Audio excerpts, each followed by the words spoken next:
The following program is brought to you by FanBags Cornhole, Chicago's official supplier of professional cornhole boards and bags. Choose from any of their officially licensed designs or have my boy Brian design a custom set using anything from a selfie to your company's logo.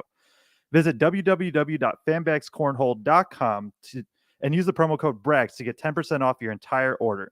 That's www.fanbagscornhole.com and use promo code BRAGS for 10% off. Step up your game with FanBags Cornhole.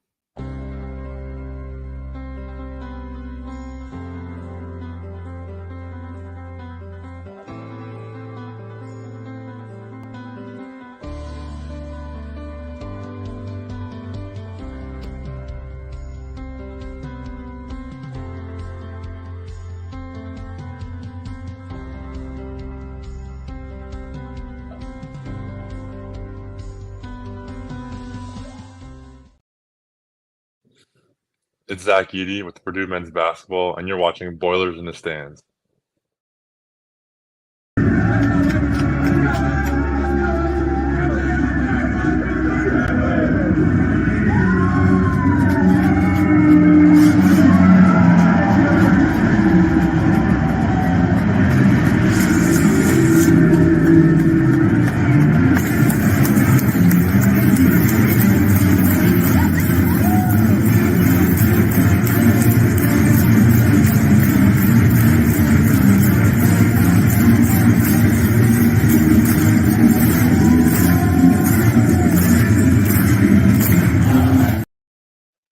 Welcome back to Boilers in the Stands. I am your host, Joe Jackson. Alongside me is Craig Bowers, and we have a special guest with us today. But first, Craig, how are you doing? I am doing great. I'm looking forward to this show. We've talked to Chris for a little while now about bringing him on sometime, and somebody that just has great historical context of the program, the statistics you guys see him put out after every game. Hoping, like, as we talk to him, it just kind of frames this season and how special not only this season, but the last couple of seasons have been as well. Yeah, and so we should bring him on here. This is Chris Forman, the Associate Strategic Communications Director of Men's Basketball and Men's Golf. A mouthful. Is that just basically other terminology for an SID? Yeah, it's kind of the new era. People are trying to get away from sports information directors, so now we're strategically communicating with people. So we're not as full of information as we're supposed to be now. So getting that out of our name, we're on to communicating now. So that's what it's about. Fair enough. So we do appreciate you coming on. I'm excited to talk to you about, Purdue and this season and just kind of what you do also in general. And I think that's probably where we should start, just to give some of our viewers a little bit of background. And so as this SID with this new terminology, what exactly do you do for both the men's basketball team, especially, and then also the men's golf team? So yeah, we our office puts out pretty much all the communications that you see for every single sport here at Purdue. We have 7 or 8 in our office.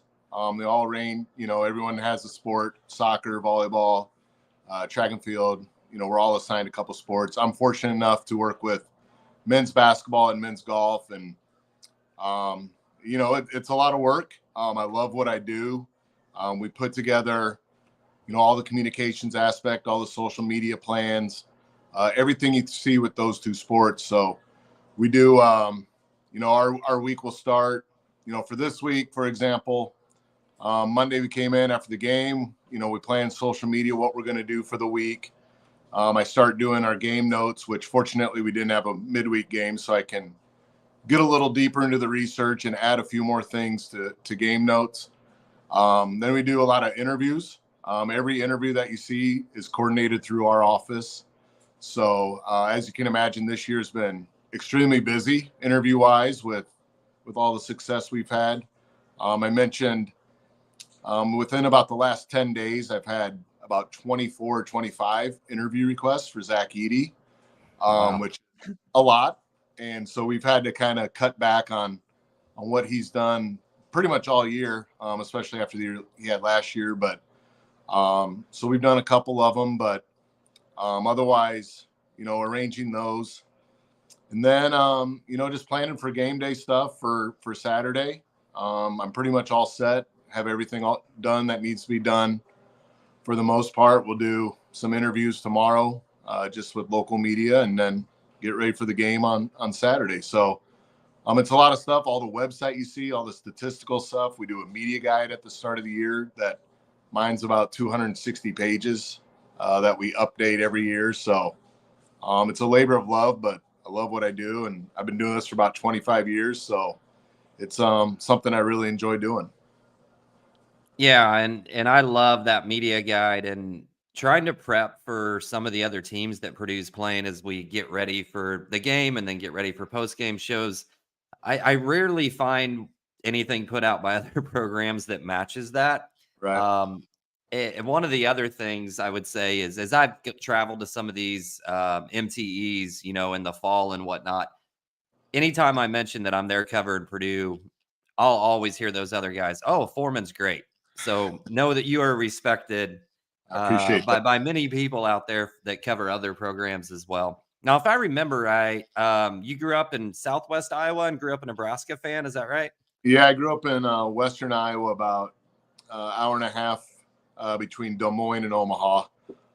So when I grew up, we got the Nebraska radio or TV stations, the Omaha TV stations. And we had lived in Omaha until I was about 5 or 6 years old, and then we moved to Iowa. And when you start out, you're starting at age 5. And my parents were big Nebraska fans, so I grew up a huge Nebraska fan. I almost went to college there. When I would have been to college is the years they would have won 3 national championships in the 4 years I would have been there. So it would have been really cool to be there. But I'm still a fan. Obviously, working at another Big Ten school, it's a little harder to follow them and be as diehard. But until I got here, I would live and die with what they did on football Saturdays. And my wife would get upset. We'd want to do something Saturday night and they would lose a game, and I'd be just miserable about it. So I was diehard with them. I cried when I was 8 years old when they lost in the Orange Bowl to Miami when they went for 2. So definitely grew up a big Nebraska fan. And what was your journey? So post high school I don't need every single detail, but what was that journey like from high school going into college? Like, how did you get your start in this field to the point where you now ended up at Purdue? Yeah, I was, it was funny because I really had no intention of being in sports when I was growing up. My dad was a high school football coach for like 35, 40 years. And I played sports, all through high school. And I went to college. I was going to be a meteorologist. And I'd still want to be a meteorologist, actually. I'd love to be a weatherman right now. But I went to college to be that, and it didn't work out. I wasn't smart enough. I failed calculus miserably. So that kind of put an end to that. But, I got to college and I had no idea what I wanted to do. I got a job as a newspaper editor at a small town newspaper, daily newspaper in Western Iowa. And I didn't want to be a writer for forever. So I knew a friend who went to grad school at St. Cloud State in Minnesota. And they're like, "Hey, we have grad assistantships in sports information." And I was like, "Oh, I'm interested." I went up there, loved it, was there for 2 years, went out to the University of Massachusetts for 2 years. Then I went to the Naval Academy for about 10 years. And then I've been here the last 11. So I don't like to move. It's really, I think I'm rare in that I've had 2 jobs in the last 20 years, because in this profession, a lot of people move up and move around. And I've just been really fortunate to be with a lot of great people in this profession that have kept me going.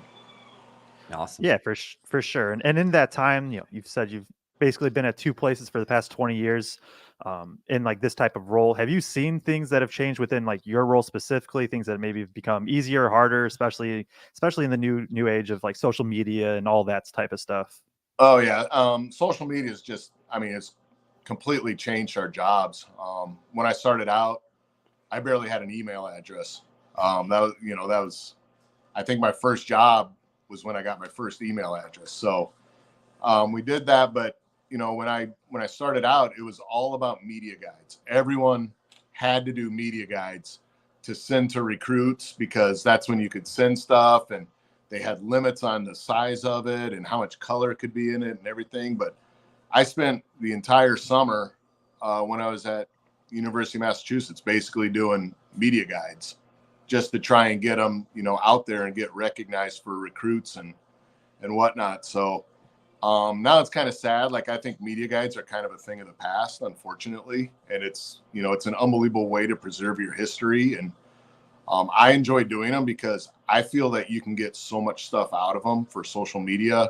If you want to build graphics or any, sport promotion, team promotion that you want to do, you can find in your media guide, and you can kind of manipulate the numbers any way you want. So I use mine, religiously, but the advent of social media has really, really changed our profession. And it's basically, taking it away from being communicators to being social media specialists. So I'm kind of old school in that I like still the old way of communicating and getting to know, writers and the media and stuff. And I think that's kind of a lost art in our profession right now. Yeah, and they've almost they've started to look at regulating some of that stuff, right? To try to take some stuff off the plate. I think I saw that, right? They were restricting what could be done on recruiting visits in terms of photo shoots and stuff like that. Did that go through? That's more of a football thing, I think, right now. Oh, It would have to be, they're working on so that you can only do like photo shoots on official visits instead of unofficial visits. So I think it'll trickle down hopefully to every sport, because our photographer Andrew Stein takes a ton of recruiting shoots. And it's a lot of work to do those. So we'll see what happens. I'm hopeful that they pass the law that you can only do it in for official visits. I also saw and no shout out. cookie cakes. Go That was ahead. one of the other things that popped up. No cookie cakes potentially allowed on. Yeah. And recruiting now visits. you can't. I just saw something that now you can't decorate their rooms when they visit, and I don't know. I feel it's a little. I mean, you're not getting a recruit because of how you visit their room or whatever, or how you decorate their room. And I don't know. It's just, they got bigger issues to worry about, I think, than if you leave a cookie cake for a guy or whatever. But Yeah, you mentioned Andrew Stein and the Purdue creative team does such a good job. Andrew Bay and all those guys that we've had a chance to bring. We actually brought Bay and Voodoo onto the show earlier this year and talked to those guys. But what's your favorite part about working at Purdue? Oh man, obviously, lately the success has been, awesome, just to be a part of, and the basketball team they're just all great guys. This year it's funny because we've had Dana O'Neill from The Athletic, around recently, and she talked to a bunch of them. She's like, you don't know how lucky you are in that, you guys are just so great. Like, they're personable, they're nice, and they'll just take time for you. So, I'm really fortunate in that. The one thing I love is that, the Purdue fan base is really, really loyal, sometimes to a fault, but, they just want to see, teams be successful, no matter what happens. And, it's not a huge fan base by any means, but they travel well. Obviously, we saw that this last weekend in Michigan and the weekend before against Ohio State. So they went to Hawaii in droves. So they're really loyal and they're really passionate, and just, being here, it's, it's a great time just to be here, because I think a lot of teams are setting up for success. You look across the board, we have a lot of really good coaches, and recruiting starting to, uptick. So, it's just a great spot to be in right now. Yeah, and so I think, start transitioning a little bit more to specifically the Purdue basketball team and that this year. I'm a stat guy. I just graduated from Purdue last year in stats and econ. So kind of want to just ask you this: is we see all the great stats that get put out by you and the team. Do you have one that just stood out in terms of being like just insane or funny or weird, especially about maybe like Edey or Smith or something like that with the years they're having? Yeah, I think all the ones about Zach kind of blow my mind. When you're mentioning him with Patrick Ewing and David Robinson as the three players in college basketball history to do something, that means that's amazing. Just considering how far he's come as a player. I've got a couple things working for like season stats with him, that if he has something like 750 points and 425 rebounds in a season, he'll have 2 seasons of that. And there's like 4 players in college basketball history that have had 2 seasons of that. And it's like Jerry Lucas, Elgin Baylor. I mean, just insane names that you would never think when he got here 4 years ago that he would be a part of. So just, kind of anything associated with Zach is really mind blowing. I have another one that we haven't lost when we've scored 90 points in a game since like 1987.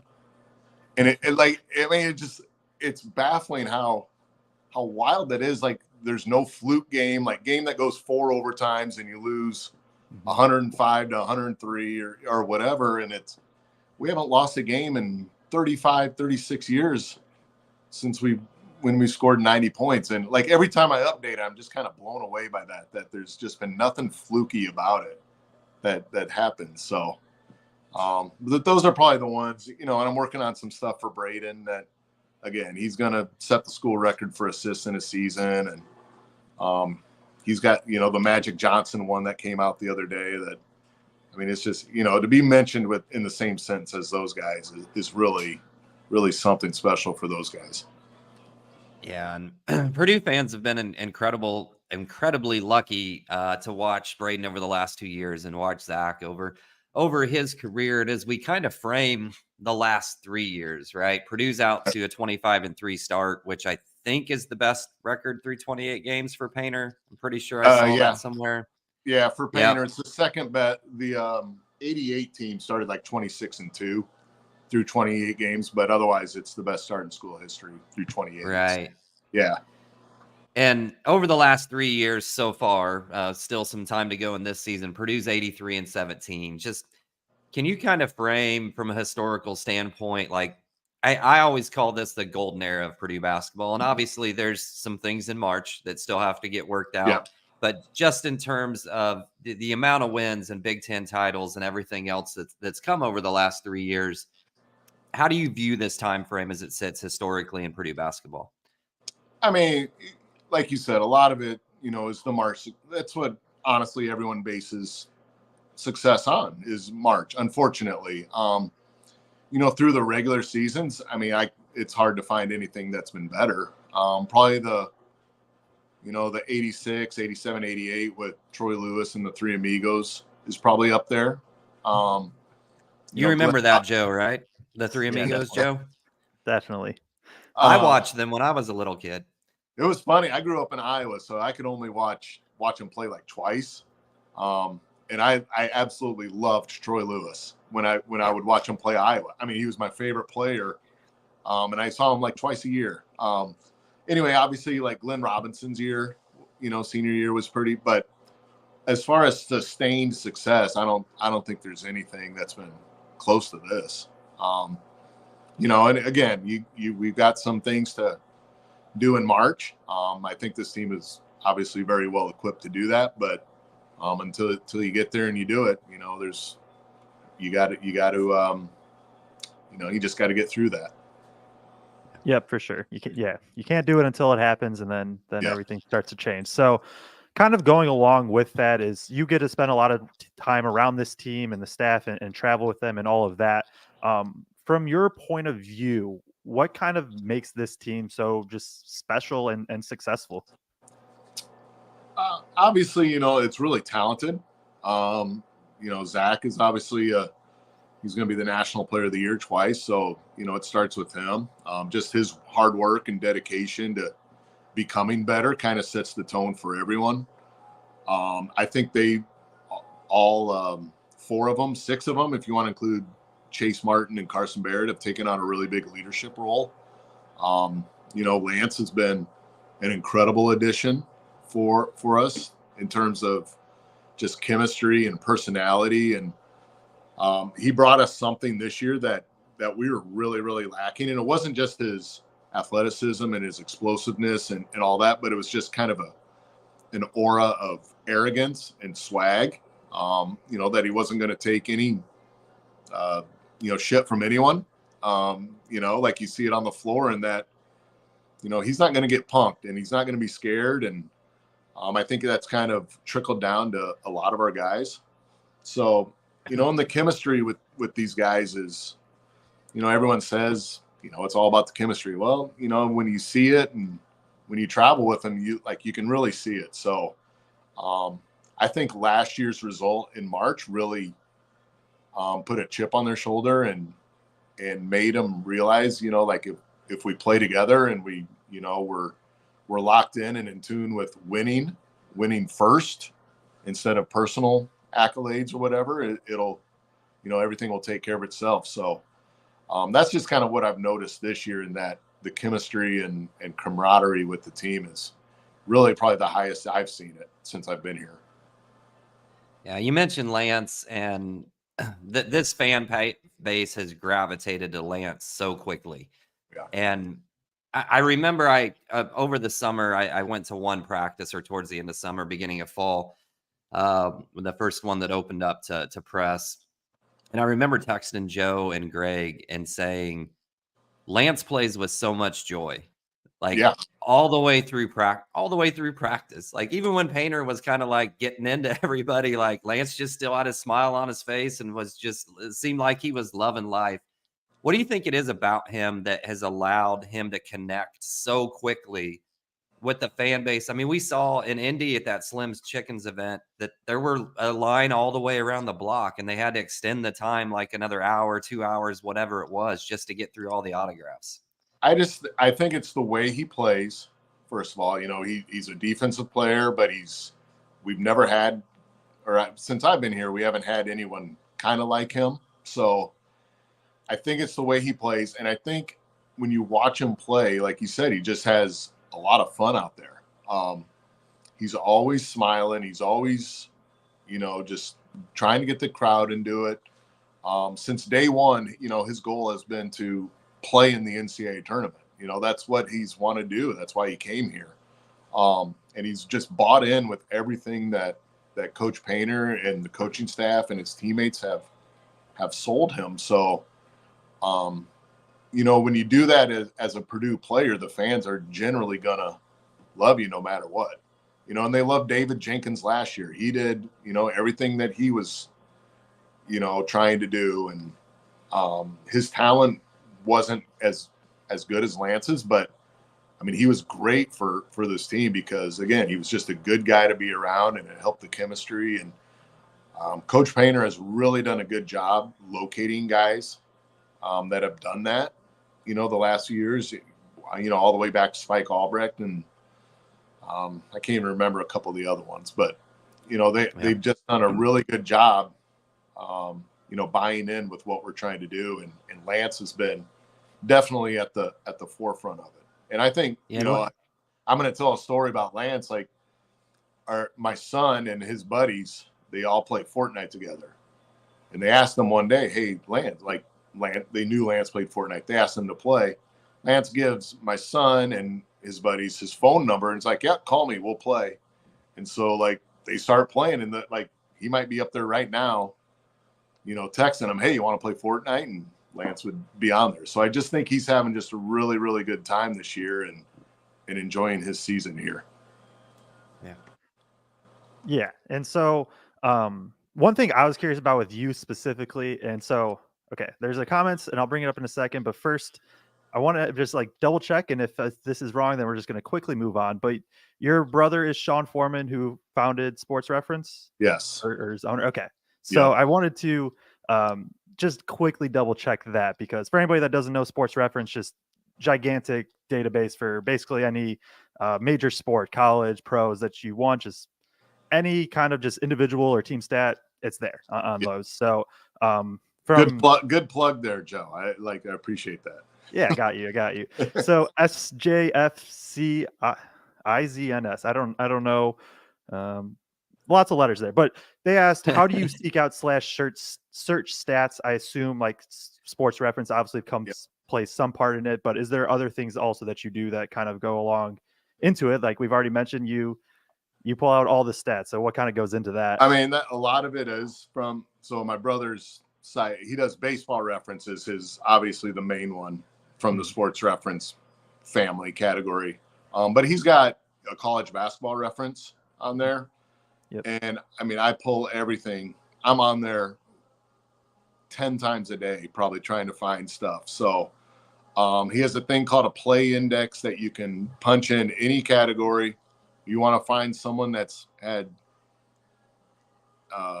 800 points, 200 rebounds in a season. You type it in, you search it, and it pops up. So, that's what I use.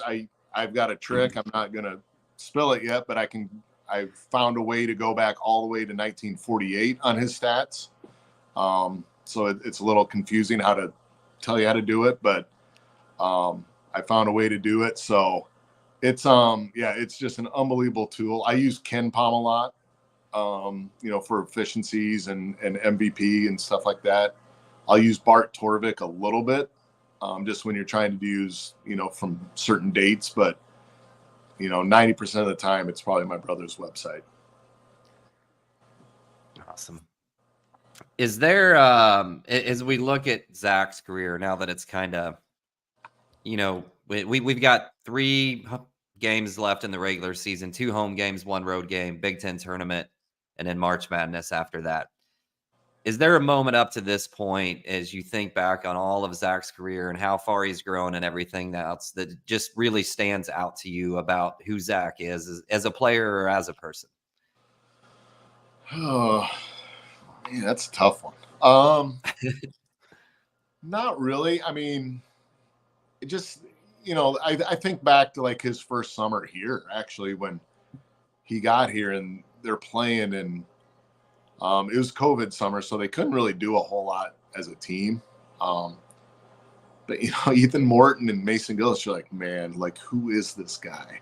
Like, there's no way he's gonna help us. And it's just, and Coach Painter will tell the story. He got COVID and he was gone for 2 weeks, and he came back 2 weeks later, and he's, Zach is like dunking on everyone, and like the improvement in that 2 weeks is remarkable. And then you go back to his first game, against Liberty, and he has like 19 points in 16 minutes, and you just, it's just mind blowing, what he did there. And then, just every year you see it get better. And I think last year when I went on a lot of the award tours with him, to Houston and then to Los Angeles and St. Louis, and just seeing him interact with the other players, and all the other players that Trace Jackson Davis and Drew Timme were with him in Los Angeles, and those guys were recruited by every school in the country, and Zach didn't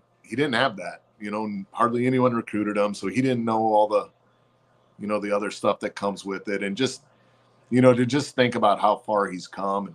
And I'm sad we only have 12 games left with him. But he's ready to leave a legacy and to really go out on a high note. And I'm excited for what he's going to do in these next 12 games. I see what you did there. I see what you did there. I saw you doing the math in your head, Craig. Yeah. I was like, let me add that up real quick here. So yeah, that's the goal, right? 12 more games. So exactly. Talking with Edey, like I remember that Liberty game, because that was the first game not post COVID, but like post cancellation of March, opener of the season with COVID. We've just very much was like, who is this guy? And then I think he had like 19, and he had a good amount of rebounds too, I thought. Yeah, he had like just 19, like, like 16 minutes and 5 offensive rebounds. His first basketball was an alley-oop dunk, I think. Yep. I mean, it just, and like Seth Davis is like tweeting about him, like, I'm all in on Zach Edey, and he's a freshman playing in his first game. And I mean, it was just, it was really cool to see. Yeah, for sure. So, as I kind of mentioned before, you do get to travel with the team a lot, and one of those, one of the travel things that happened this year was the European trip over the summer. I guess two-parter. One is like, how important do you think these trips are that these teams are able to take once every 4 years, I believe? And then 2, do you just have any like, funny kind of story type thing that comes with that? I think they're really important. this year, like it probably wasn't as important as it could have been because we were so established and we had, everyone coming back. They're usually really, really helpful when you have a young team and they're trying to gain chemistry and personality and camaraderie together.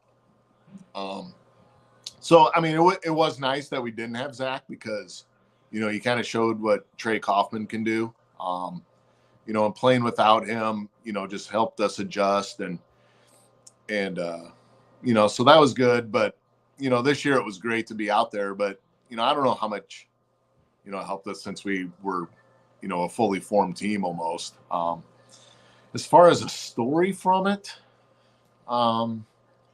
not really. I mean, the Miles Colvin passport thing was kind of just because it was found later, so now he has 2 passports. But it was not really. It's cool to see just the guys, just be kind of normal people. No one knows them over there, so they can go places and not be hounded and kind of do their thing. So. It's a great experience to be over there and see the world, and I hope the guys had a really good time with it. Yeah, and you got to meet my brother over there. I did, yeah. Where were we? I thought it was. He came over to the Austria, right? Yeah. He ended up going to 2 games because something changed in his travel plans, and he looks up and he's like, "Oh, I can hop on a train and go to that second game too." So, it was kind of wild to me how many people in our Twitter followers and whatnot were chiming in like, "Oh yeah, like I live over here and I'm actually going to get to go see him play." And there was a decent little fan base at some of those games. Yeah, for our first game, I mean, we probably had, 150, 200 people that were there supporting it. And it's just, there's Boilermaker fans all over the world, and they'll find a way to follow you. So it was it makes it kind of realize that it's a pretty small world when it comes to basketball. Yeah. Who's the funniest guy on this team? I mean, I'm definitely going Lance. Like, no, I mean, so Lance and I kind of have an interesting relationship because he'll just sit there and he'll just, after practice, he'll just see a Foreman, come over here, and it give me a hard time about whatever. And I think he's pretty funny. Braden Smith's pretty fun. I mean, they're all, I think they're all great, but I'm definitely going Lance and Braden probably as my top 2. Braden's humor is more like a trash talking humor, and it's funny to his teammates to me. That on the outside, obviously not being inside the team at all, but on the outside, that seems like it fits Braden Smith from what we see on the court. Another guy that always gets talked about with being funny is Painter. We kind of ask this for all of our guests that are, whether you're player or kind of involved. Do you have any Painter one-liners that just stick out to you? Yeah, I don't know if that you can say on air. I mean, I can. So I don't know if you guys remember this. A few years ago, we played Maryland, and we beat them by 1 at our place. But there was a late call with the clock. Yeah. Right? So the clock was started, they had to reset it, and then our guy ran the baseline and they called a travel because it became a dead ball because whatever. And so after the game, the TV usually always wants Coach Painter for an interview. And he's walking off the court. He's at midcourt. And I pointed at him and I'm like, "Hey, CBS wants you." And he looks at me, walks right by me, and just says, "Get blanked, Foreman," and just kept walking. And I'm like, "Oh, okay." So then I grabbed a player, and I get into the locker room, and he's like, "Chris, he goes, I apologize, but he goes, if I would have talked to them, I would have said something that I would have immediately regretted." So he's like, I made the decision not to do that. So, that was probably, and he apologized for the next 3 days after it. So, it was no hard feelings or anything. But the good thing, the really cool thing about Coach Painter is he does, he'll get to the office and for about an hour, he'll spend time on the immaculate grid. that from my Yep. brother's website or whatever. And he told my son one day, he goes, "Hey, tell your uncle to make Immaculate Grid a little easier." And so my son texted my brother and he's like, "Hey, Coach Painter says to make it easier." And my brother responded back and said, "Well, tell him to step up his game." And so my son he goes, "Hey, Coach Painter, my uncle said to step up your game." And he's like, "I deserve that." He goes, I tell my players to do that. So he goes, "I deserve that." So, but Gotta yeah, love he's it. a really, really funny dude when you get to know him. And, he's great to be around. One last question, and then we'll let you go. And certainly, we're very appreciative that you carved out some time for us tonight. And I know a lot of the fans were looking forward to this. A lot of them follow you on Twitter and everything, and the content that you put out there. So, thank you again for coming on. You hop on air with Bobby Buckets before the games. Yeah. So 1-on-1, you or Bobby Buckets, who's winning that game? I mean, Bobby's got about 20 years on me, so I'm going. I mean, he did play Division I basketball, so I'm thinking he could probably take me, but I'd like to think I could back him down a little bit and play a little booty ball with him. So Right. it's one thing, like we play at noon ball. There's a handful of us that play over the noon hour. And it's fun to get out there and play, but I'm not trying to take anyone one-on-one right now. So I don't think that'd be very fun for me. So I got you. I'm giving Bobby the edge there. All right. Well, Bobby hops on the show with us from time to time. He was on a lot last year, not quite as much this year, but we love our guy Bobby Buckets. He And just had another baby, so he doesn't have time for this. Okay, I didn't know that. Yeah, they had one. Yeah. He missed the Rutgers game out there for it. So yeah, That's right. Yeah, I did know that. Sorry, I forgot. Yeah. So he doesn't have time to do it this as much, probably. Too busy. Right. Makes sense. Yeah. So Well, Cool. thanks again for coming on the show, Chris. Once again, Chris Foreman was joining us tonight. I'm gonna forget that title. Just say SID. Joe, you got it. SID. the Purdue men's basketball and men's golf SID. Thanks once again for hopping on and spending some time with us tonight. Appreciate it. Thanks, guys. Appreciate it. Yep. Appreciate Talk it. later. See ya. That was Chris Foreman, the Associate Strategic Communications Director for men's basketball and men's golf. Good conversation there. That was my first time actually ever talking to him. I've not run into him or anything at Purdue yet. So definitely good talking to him, and just does such good work. And we all know that with the media team and just everything that is behind the scenes that we don't even probably know that he's a part of. So really, really good conversation there, Craig. I don't know what we didn't really talk about what we were doing after. Are we? Do you have The last anything you time we want to didn't hit on? the last time we didn't really know what we were going to do. We ended up doing like another 45 minutes of showtime. So I don't need to do that tonight for sure. But I do want to mention again just how excited we are about our new advertising partner, Autograph, which is a new app co-founded by Tom Brady with one specific mission. The Autograph Fandom Rewards app allows devoted fans to unlock the most memorable experiences and rewards. One thing I specifically love about this app is that you can get all the best college basketball content in one single place. All of your favorite blogs, all of your favorite podcasts that you're already reading right now. It's one centralized location for you, catered to your favorite teams. The beauty of that app is just by consuming that content, it's giving you rewards. And there's a leaderboard that's accessible directly from the app, and you can see where you rank relative to the other fans of the team that is your favorite team on that site. You can check team leaderboards, see how you stack up. You can level up in status. And as you move up, you'll unlock unique rewards. Just yesterday, they dropped true fan pricing tickets for the Michigan State game at $16 a piece. And in the future, they've got a special VIP package for an Elite 8 game that they're going to give away to a fan on the Autograph app. So truly, truly something that I can 100% get behind because it's rewarding fans for things that they're already doing. Yeah, and that's the cool thing about them is you're doing what you're already consuming the contents and all that stuff. Now they're just kind of giving you rewards for it. Like you said, there's the Wisconsin ticket packaging coming up. They just did the Michigan State one.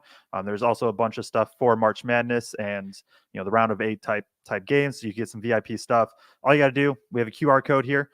Just scan it or look up Autograph. It's only on iOS right now, but the Google Store or whatever, or Android store, it'll be on there very quickly from what we're told, or within a couple weeks at most. So go on there, use code BITS, and then just all our podcast will be up there, a lot of others that you listen to, and articles and all that stuff. It doesn't have to be just Purdue. If there's other colleges or eventually pro sports teams as well. So we do appreciate them working with us, and we are excited to work with them. I guess we can just do a couple minutes right here. Just a couple minutes, and we say this, and then it'll always go long, but talk about the Big Ten a little bit. Yeah, no? Sure. Or do you want to talk about Purdue MSU? Which one? Let's start with Purdue MSU. All right. So Purdue takes on Michigan State. That is Saturday. I believe I'm pulling it up right now, but it's an 8:00 Eastern time tip. I believe Purdue gets they get the Fox prime time window. So 8:00 on Fox.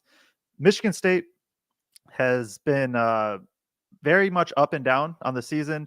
They've started out poor, kind of bounced back, and then they've dropped a couple recently where it's just like, why? Like, you shouldn't lose those. They lose at home to both Iowa and Ohio State in the same week, or not in the same week, but within like 5 days of each other.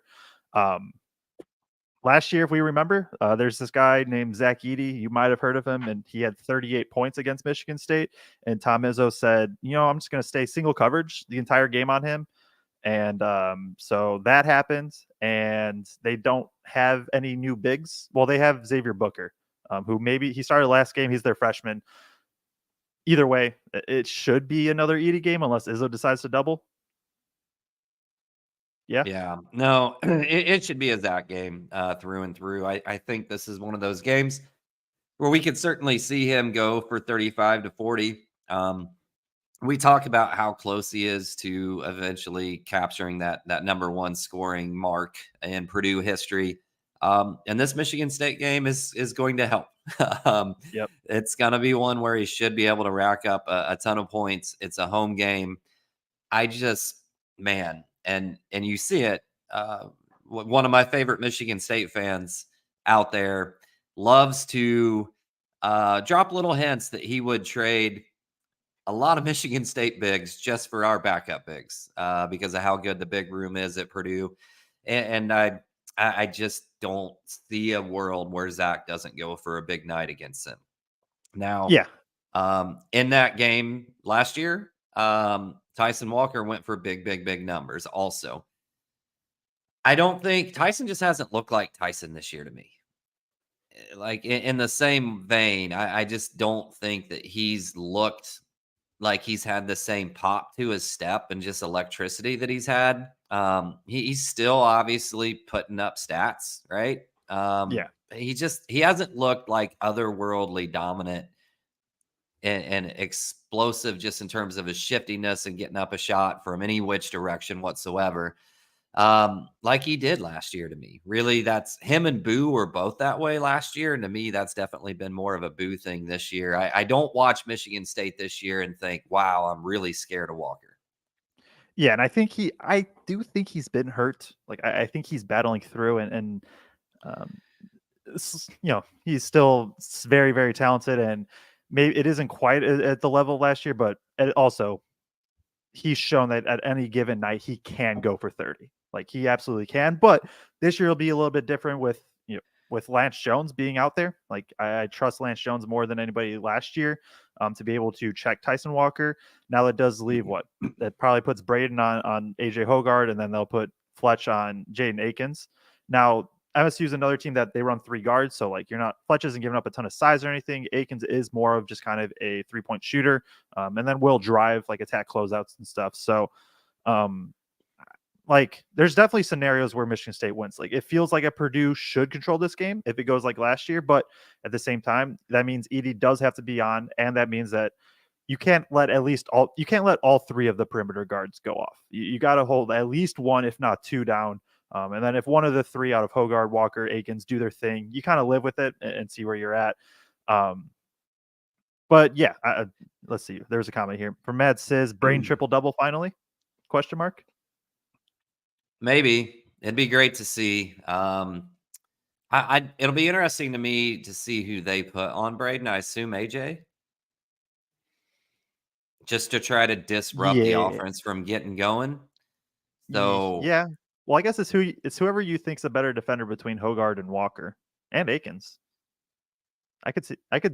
Ooh, that's a good question. All right, well, you can ruminate on that. My guess would be Hogard, but I could see cases for the other two as well. Yeah, I mean, I can see Michigan State being able to apply just some perimeter pressure on Braden that might make things a little bit tougher for him from a scoring standpoint. But he usually almost always finds a way to get to 10, and he's going to rack up plenty of assists in this game feeding Zach. I think rebounding will just maybe kind of be dependent upon where that ends up and how the ball bounces, but certainly could be a triple-double game for him. I think the thing about Michigan State for his whole career, basically, fans have been waiting for Malik Hall to step up. And I kind of earlier in this season said something. It's been like the greatest what if, he's turning the corner, and then it never really materialized. He's been pretty good here lately. He has. And he put up a series of really good numbers. I just don't know. He likes to play in the post as a 4. He can hit outside shots, but he likes to post up and shoot that little turnaround. I don't know that Purdue's really a team that he's going to have a ton of great success doing that. That just with Zach protecting the basket and assuming, especially when TKR's in there, I don't think he's going to be able to really just kind of back him down and go at him like he does against some other teams. So I don't know how much this is a Malik Hall game, but the 4s that can shoot threes and attack off the dribble from outside scare me a lot more than the Malik Hall 4s against Purdue, I guess is what I would say. Yeah, I mean, Hall will knock one down. He'll take 2 or 3. It's just going to happen in this game. But you look 15 plus points in the past 5 games. It's done in 6 in the past 7. Has scored in double figures in every game except for 1 since January 11th. On, for the most part, pretty good efficiency. Has been more active on the boards. Like, he's definitely been. The first half of the year was definitely way up and down, like how Malik Hall's been his whole career. This latter half has been much better. A little bit more consistent, and they need that for sure. TKR is a tough matchup where he can, like you said, he can body that post up. We'll see what happens with Gillis, but and then Purdue, just even compared to last year, like Purdue can just knock down shots, and Michigan State is a team that will give up a lot of 3-point attempts. They don't always give up the easiest 3-point attempts, but they will give up a lot of 3-point attempts. They'll give up a lot of assists and then allow the ball to move. Matt Spurgeon here says, does MSU hard hedge? That has generally been their coverage, and that's what they did last year. I know for sure too. They'll sprinkle in drop coverage every once in a while, but I would say that their base coverage is the hard hedge, and so that'll mean a lot of slips for Edey. Expect to see at some point, assuming they are hard hedging, expect to see where Braden Smith will come off a screen. He'll pass it ahead. So it's, Lance or Fletcher Lawyer kind of on the other wing. As that's happening, Edey will have just slipped and not even set the screen. And that should be there unless Michigan State rotates really, really well. But that'll be a big thing. I'm excited for the game. Coming into the season, it was the game I was most excited for. That is not the case at all anymore. But still, Michigan State prime time on a Saturday night in a Mackey that's going to be rocking. I mean, it doesn't get much better than that still. No, it doesn't. And some of my favorite moments in Mackey are when Michigan State has come in and played there. So, it's going to be electric. Purdue fans like to give it to Izzo when he starts wandering out there 20 feet onto the court that nobody else in the entire country can do without getting a technical. Not that I'm bitter about that. But Purdue fans are going to bring it. They're going to go at them. So it's going to be a great environment. So what do you think about the Big Ten at large right now as we look at most teams having 3 games left, maybe 4 games left in the final race, Purdue being 2 games up, right? So they've got to win 1 game to clinch a share and 2 games to win it outright, or if Illinois loses a game, then that changes that dynamic to just one. Yeah, I mean, obviously, in terms of the Big Ten race, it's done. It's Purdue's. They're going to win this outright. Whether come, I mean, there's a chance it comes Saturday. There's a chance it comes next Tuesday or the following Sunday. I would just, I don't see a scenario really where Purdue doesn't win this outright. As we look to March, I mean, it's looking pretty, not pretty safe, but there is optimism that it will be 6 Big Ten teams in. But that does mean, Michigan State needs probably to, assuming they lose, I don't want to say assuming they lose, but I do think they lose to Purdue. Then they have Northwestern at home and at Indiana. They pretty much have to win those 2, I would think. And then Nebraska is Northwestern probably is looking really good. Nebraska's comfortable, but they also they just lost at Ohio State today.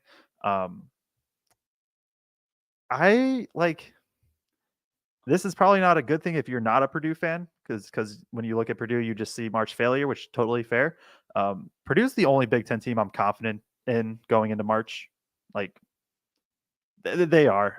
Illinois has it, but the defense just scares me. But also, their offense is just wild. So maybe it can carry them to a Sweet 16 plus. But I just I don't trust Wisconsin at all. I still don't trust Northwestern, but I understand that Boo Buie can do Boo Buie things at any moment and go for 45 plus or 40 plus. I totally get that. Michigan State, I don't trust. Nebraska is the one I go back and forth on. Their defense has been much, much better lately, which gives me a lot of hope.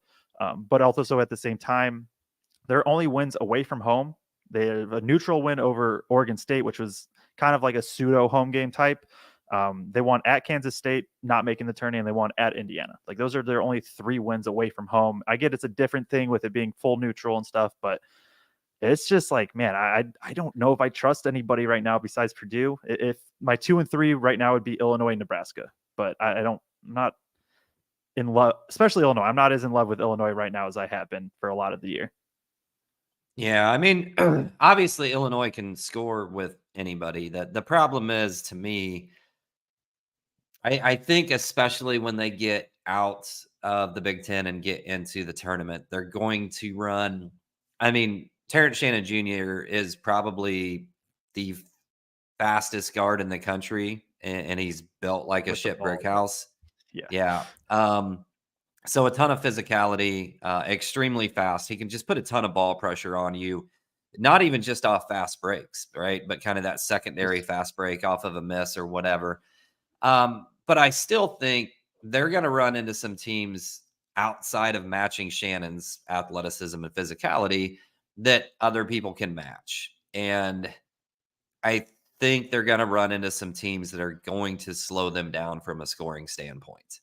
And when that happens, I just really question whether or not they can stop anybody else consistently. Because they've got some good individual defenders. Terrence Shannon Jr. is a nice defender. Ty Rogers, really, really good defender. He kind of has that Ethan Morton thing going, though, where he doesn't really bring much offensively for Illinois. So okay, I just he's not Ethan Morton level. I'm gonna defend him a little bit there, but continue. No, I said kind of. I didn't say exactly. Okay. Right. Okay. I'm just he's not scoring 0 points, right? No. But is somewhat of an offensive liability. Yes. We put Zach Edey on him, Jim. Yeah. No. He's definitely the weakest link. I'm not saying that for sure. Right. So I don't know. I think. To me, that's a team. We've seen some teams who have really poor KenPom adjusted defensive scores make it to the Final Four. We haven't seen them win, but we've seen them make it to the Final Four where they just go on a heater run for 4 games and make it to the Final Four. I think Illinois is capable of that. I think Illinois is also capable of losing in the first round. So from a confidence standpoint, like you're saying, if I were to bet on any other team from the Big Ten making the Final Four, it would be Illinois. Yeah. But also have no confidence that they make the second weekend. I would almost, I'm workshopping this, so maybe I'll retract it at some point. I would almost be more confident if I had to pick a team to make the Final Four besides Purdue, it would be Illinois. But if I was to pick a team to make the Sweet 16, it might be Nebraska, if that makes any sense. Where it's just if Illinois is hitting, like, yes, they can quite literally outscore anybody in the country if everything's just hitting. Like that Minnesota game, and I know Minnesota isn't like a good defense, but they put up 105 points on like 65 possessions. That is wild. They also gave them 97 points. That's kind of the whole thing with it, right? But they have the fire. I mean, Terrence Shannon and on the court, like, he's one of the best players in the country. You have Domask who can pick apart mismatches. Hawkins is shooting great and playing free on offense. Like, they just have everybody that kind of fits together. They just need to be decent defensively, and then yes, I'd be much more confident. Like, just decent. That's all I want. Yeah, and I'm with you on Nebraska being probably my next pick behind Illinois right now to be able to make a little bit of a run, just because I think on any given night they have 5 different guys that can get going scoring, and I think they have been better defensively. Like you said, it's a neutral environment, not a true road environment. And Tominaga's capable of getting one of those Kemba Walker type. Again, type, not the same, Joe. Kemba Walker type runs where he gets just on a heater for 2 or 3 games and adds that just extra special piece that might be able to get them a little bit further than maybe what they should in certain times. But if Northwestern had Barry, I'd feel completely different about him coming into this tournament, but they don't. And I think the wild card's Wisconsin, because we have seen plenty of times where a team has gone through a skid late in the year, in February. UConn last year, right? They kind of went through a 3 or 4 game skid there, where they lost 3 or 4 out of 6 or 7, something like that. And they end up winning the title. We've seen it, right? It's really hard to look at it and go, oh, these guys aren't playing good right at the end of the season. Then you turn around and look at the tournament. A lot of times, apparently, it didn't matter. So it's kind of when those teams go on swings and when that upward vibe starts. And I mean, if Storr gets going again, which he has not been lately, I think Wisconsin can still make a run, at least to the Sweet 16. I just don't know if it's going to happen right now. Yeah. Looked it up. Yeah. UConn, they lost 7 of 9 from December 31st to January 25th. And then they also got eliminated in the Big East Conference tournament by Marquette. I did see a stat. I wish I remember who put it up. I could try to find that maybe during the show and credit them. But every single every single NCAA champion, like March Madness champion since 2013, has lost within like 3 weeks prior to the end of the season. Like every single one of them. So like, it is, you're going to take a loss, but you got to be on for 6 games in a row. UConn absolutely did that last year. I think Purdue's capable of it. But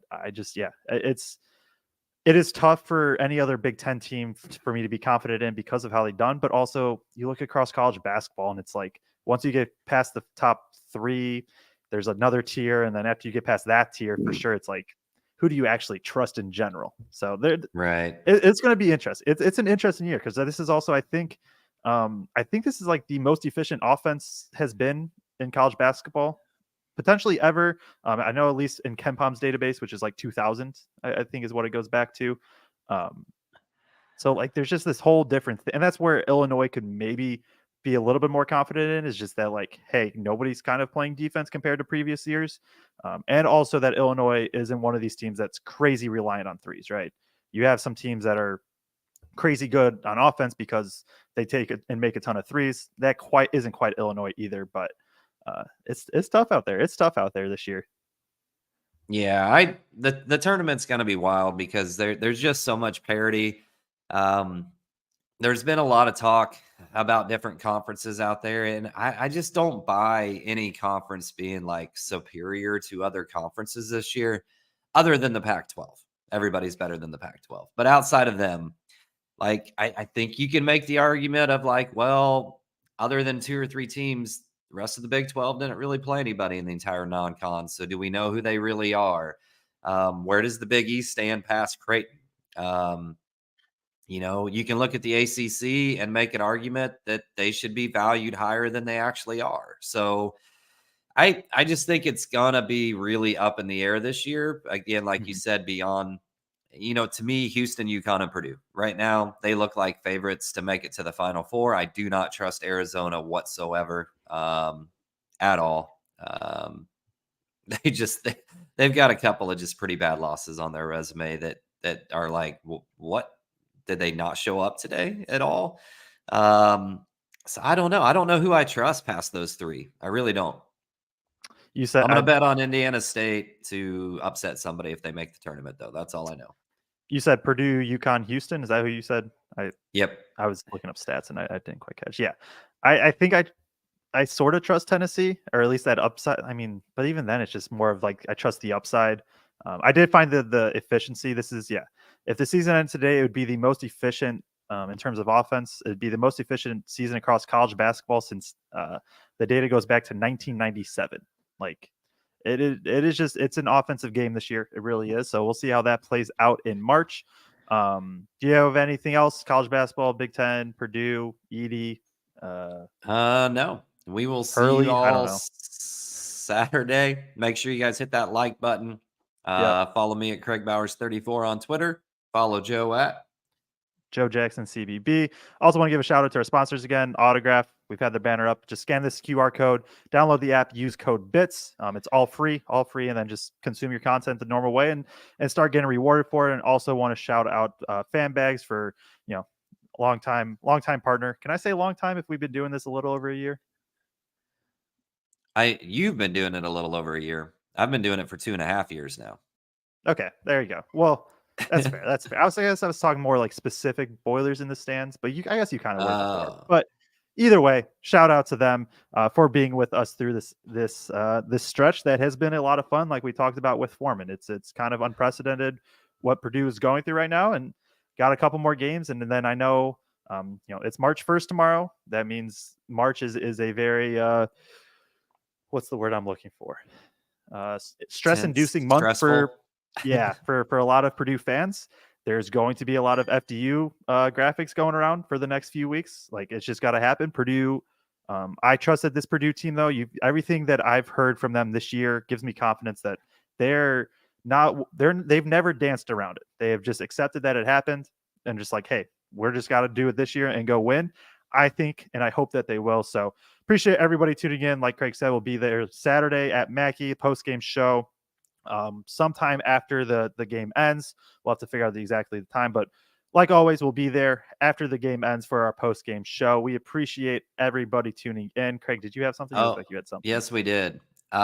So we did hit enough subscribers, guys, that there's going to be some new features on the YouTube channel. So there's going to be what's called super chats available that essentially allows you, if you want to support us, if you enjoy the show, it's a way for you guys to support what we do and the programming that we bring you. It allows you basically to make a tip or a donation by paying for the comment that you're putting up. It comes up as a super chat, and then that super chat automatically gets it up on the screen for you guys, and we post it during the show.